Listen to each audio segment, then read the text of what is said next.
Hello.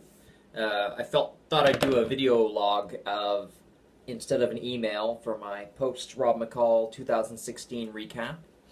Um, just going to go over a few how the event went.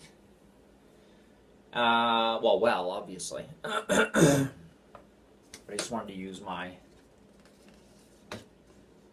dry erase board.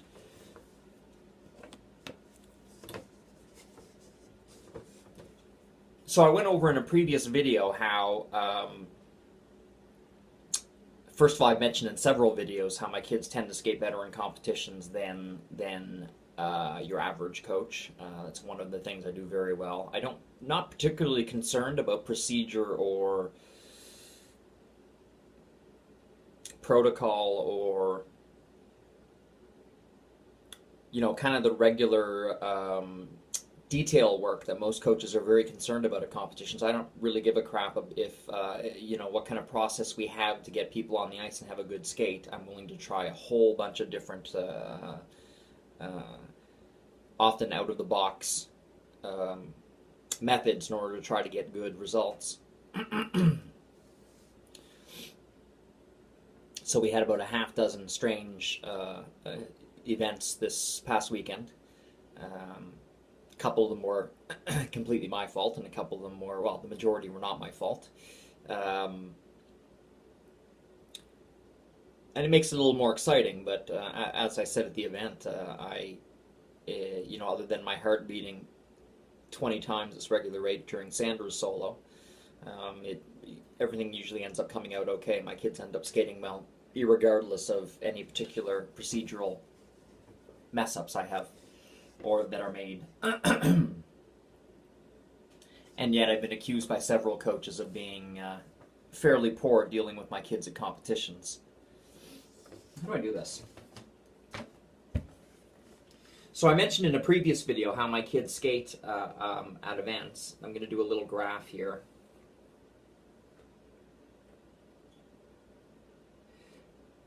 I mentioned that how I figure out what they're going to do at events.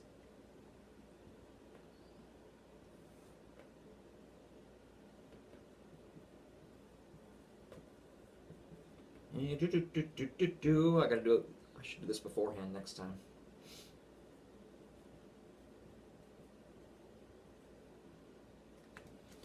So,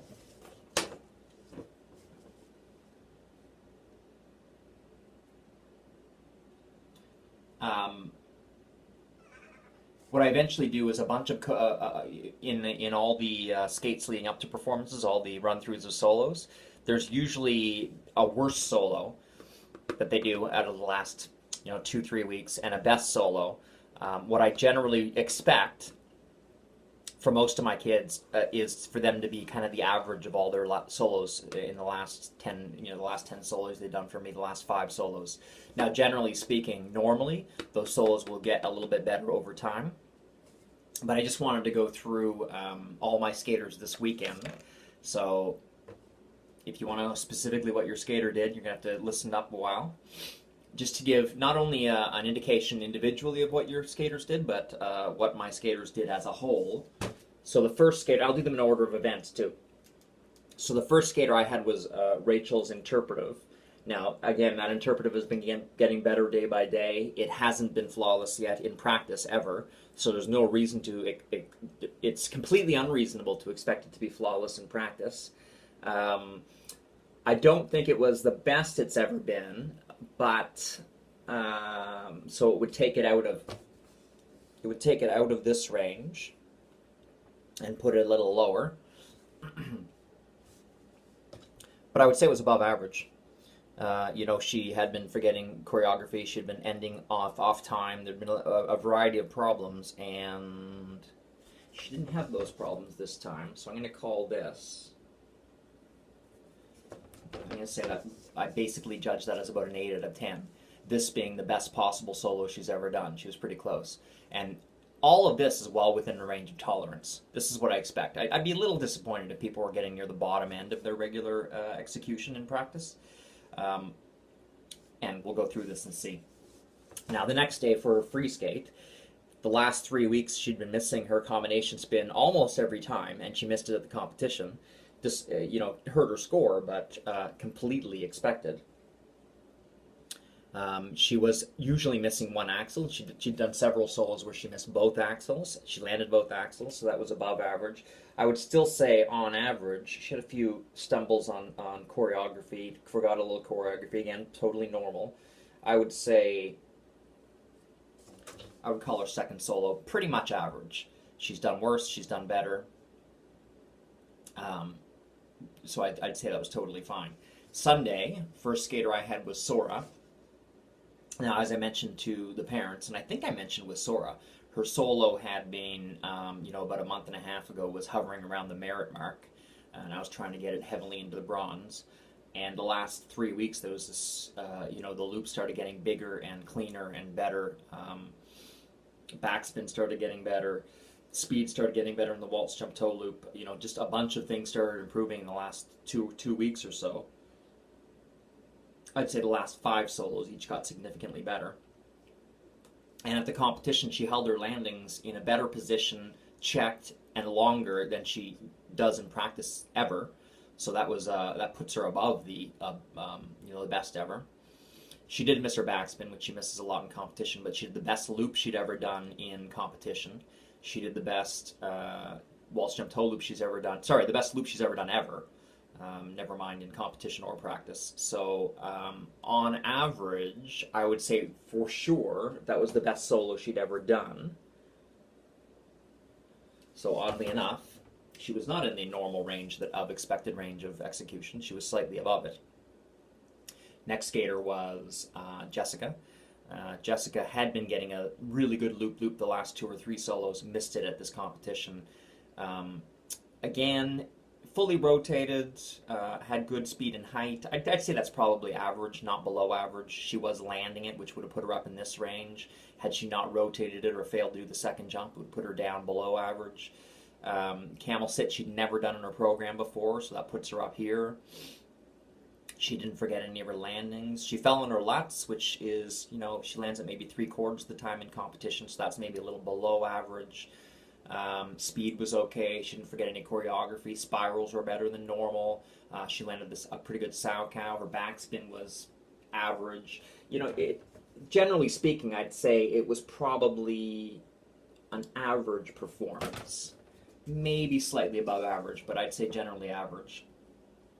No, I'd probably say it was about average, but close enough. Next skater was Nina, I think. Yeah, Nina. No, Sandra.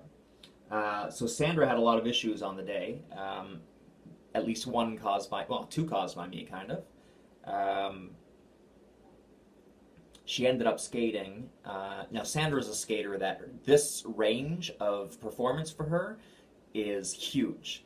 She has done, even on test day, she did a solo where she landed 0 or 1 out of her 5 jumps and missed both her spins and her spirals. And then she's had solos where she's landed all her jumps, done both her spins and her spirals. Very rarely done both of her spins. No, I would say she's never done that. But I'd say 5 jumps, good spirals, 1 spin. So the range of good to bad for her is huge. It's not as huge for most people. But at this competition, she did the best flip she's ever done in her solo, the best camel spin she's ever done in her solo, good spirals, which she often doesn't do in her solo, 90% of the time.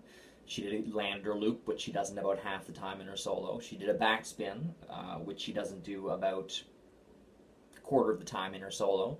So generally speaking, every single part of the... And also, we've been having problems with their landing positions. We've been working on them for about the last week, 2 weeks. They've been getting a little bit... what's the word? Bad posture. Slouchy. But I would say, overall, that was way above what reasonably could have been expected under ideal circumstances. And considering we had to move her to a different event, she didn't get an on-ice warm-up before she skated. She, had a lot of stress on the day. That probably shoots it way higher, but we'll leave it there, just assuming. Like I said, I'm not very concerned about procedural things. I'm far more concerned about how they actually skate. So the fact that she did that, that's fine. Next was Nina.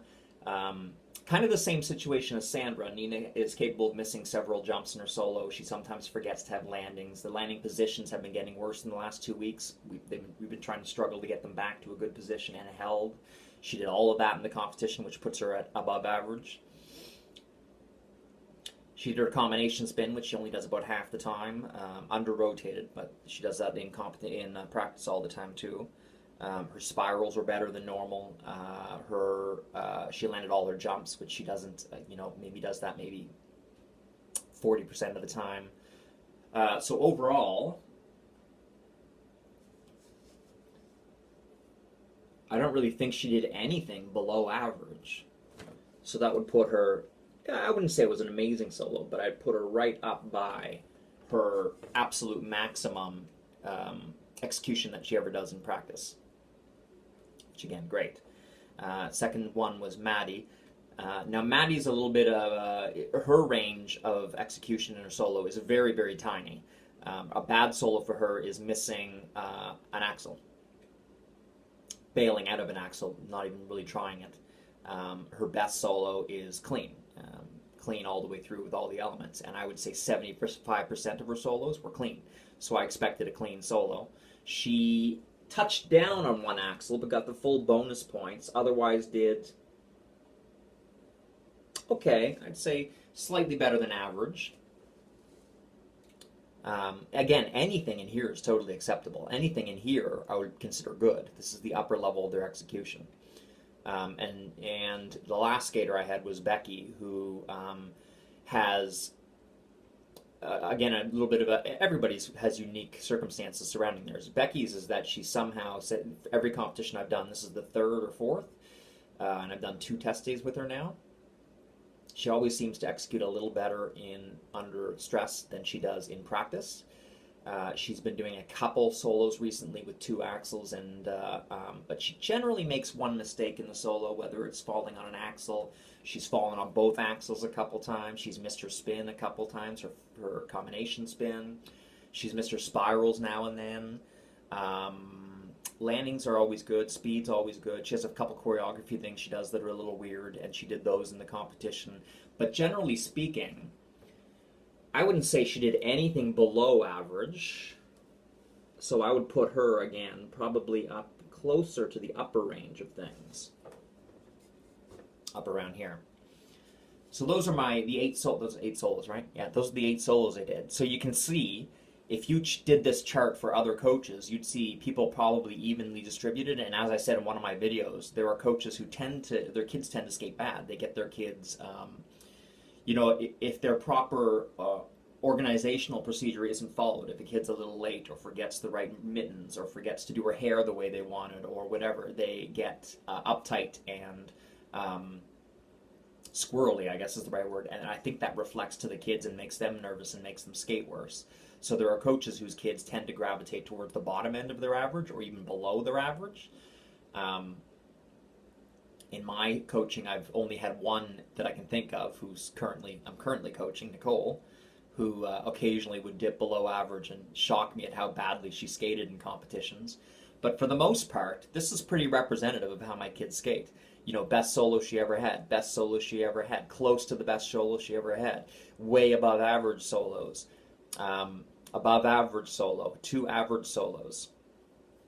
And by the way, this is the way they perform, not necessarily the way they place. We're not really concerned with the way people place at this level. There's no money in it. There's no, it's not like it's going to make or break their career. We're interested in having good skates. And if that ends up with bad placings, that doesn't really matter. It doesn't really correlate to this. For instance, Madison and Becky both won gold medals in their categories, beating 6 other people and 5 other people, I think. Both skated fairly average, fairly normal. But that a gold medal is a great result. You take someone like Sora, who skated an above average solo, the best solo she's ever done in competition. She's still got a bronze standard on her star too. But we came into it with expectations of, if she does the best solo she ever does, she could hit a silver. She ended up with a gold and 2 silvers, I think. Maybe a gold and 3 silvers. It was gold and 3 silvers, so she's about halfway to a silver. which is the best marks I ever gave her. So again, the best skate she's ever had, but the results not as spectacular as winning gold medal. Another Rachel, you have to look at it the other way too. Rachel had an average skate with her solo. It was totally fine, totally within the realms of acceptability, maybe even slightly above average. She ended up placing very low in her category and was upset about the placing. That's not really the job of the skater or the coach. It's partly my job to let people know that if you skate your normal solo, this is where you should come. And I've been telling Madison and Becky for weeks they should be probably winning a gold medal if they do an average skate at this solo. I've been telling Sandra she should be getting a silver if she skates a decent solo. I've been telling Jessica she should be getting a silver if she pretty much does an average solo, which she did, and she got a silver. So to me, this is, the average level of my kids skating is somewhere around here. So they're all skating about 80% efficiency or better. That's awesome. Now, where we go into provincials with this, we only have 3 weeks. So there's very little we can do. What we're basically looking at doing is maybe improving 1, maybe 2 elements. And that's about it. You're not going to get, now I have 3 people moving up categories. Madison, Becky, Sandra are all moving up categories. Yep, no one else is. So,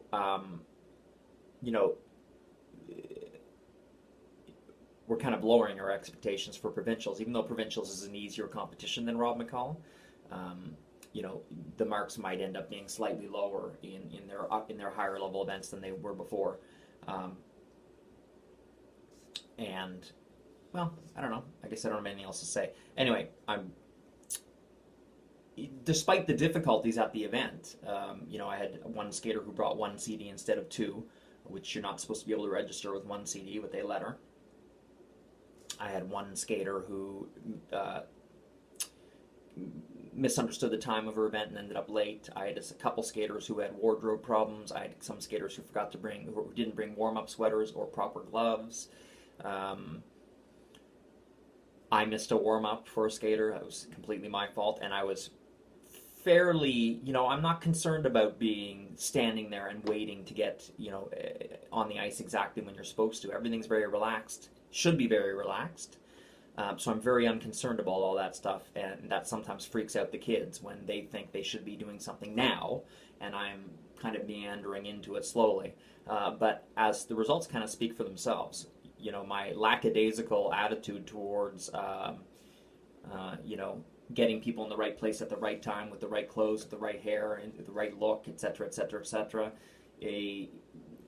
seems to work. And I think it works better than most other coaches who are preoccupied and concerned with all those things rather than with how their kids skate. So, I think that's it. 18 minutes. Hopefully I wanted to keep this down to 10 minutes. But hopefully some of you will actually watch this, as many as watched emails. By the way, I should talk a little bit about results. So we got a lot of good results. We really only had 1 bad result the entire competition. Everything else was at or above the expected range. Sora had her first gold element ever on a waltz jump toe loop, I believe. Jessica had 3 golds and only 2 bronzes, so more golds than bronzes. That's great, no merits. Sandra had no bronzes, no merits. She had 6 gold elements. You need 7 to get a gold standard, so she was 1 element off the gold standard. Nina got a bronze medal her first year in this event, and I put her up somewhat against my will, and she did so with no axle bonus points or axles. So that's kind of what we're looking for at provincials. Madison and Becky don't really need to change anything from now to provincials. They just need to skate the same way, and they'll certainly be going to challenge, if not winning a gold medal. But we're hoping to add in a double sow to both of their solos in 3 weeks. That's an awful tall order to have in 3 weeks, so it's not by any means expected. But we'll do our best to try to add that in. So that's it. Bye.